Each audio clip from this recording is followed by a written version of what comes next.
Bonjour les amis, bienvenue sur Cyclone Analysis of India, votre source incontournable pour des mises à jour météo précises et à jour. Regardez notre vidéo jusqu'au bout pour une analyse approfondie. Abonnez-vous à notre chaîne et likez cette vidéo pour des prévisions météo, de pluie et de cyclones fiables. Restez connectés pour des infos météo qui comptent.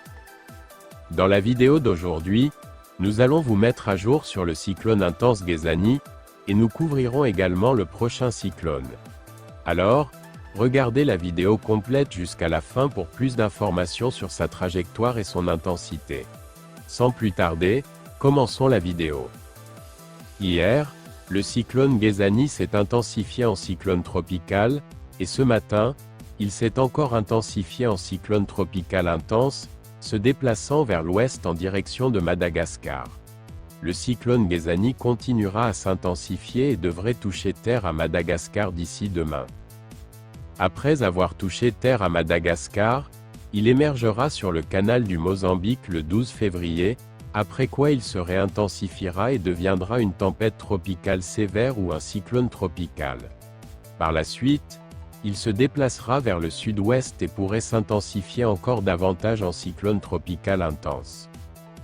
Il est quelque peu incertain si le cyclone Ghezani touchera terre au Mozambique.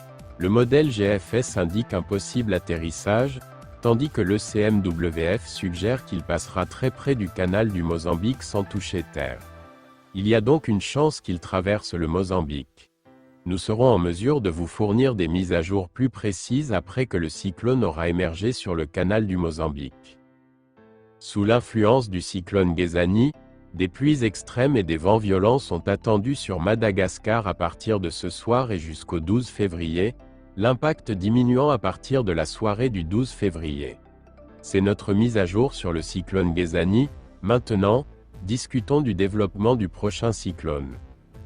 Une nouvelle perturbation tropicale devrait se former sur le sud-ouest de l'océan Indien. Le modèle GFS indique un développement précoce d'ici le 16 février, tandis que l'ECMWF suggère un développement tardif vers le 19 février. Cependant, selon notre analyse, une perturbation tropicale devrait se former entre le 16 et le 18 février. Après la formation de la perturbation tropicale, elle devrait s'intensifier en dépression tropicale, puis en tempête tropicale modérée. Ce système a le potentiel de se renforcer encore davantage en cyclone tropical intense et pourrait suivre une trajectoire vers le sud-ouest. Selon notre dernière analyse, il est incertain si la tempête se dirigera vers Maurice et la Réunion ou directement vers Madagascar. Étant donné que nous sommes dans une prévision à long terme, nous serons en mesure de vous fournir plus de mises à jour après la formation de la perturbation, alors restez à l'écoute avec nous. C'est tout pour notre mise à jour d'aujourd'hui. Restez connectés pour plus d'infos dans nos prochaines vidéos. Merci d'avoir regardé. Si cette vidéo vous a été utile, n'hésitez pas à la liker et à vous abonner à notre chaîne YouTube. Votre soutien nous motive à vous fournir des mises à jour encore plus précises.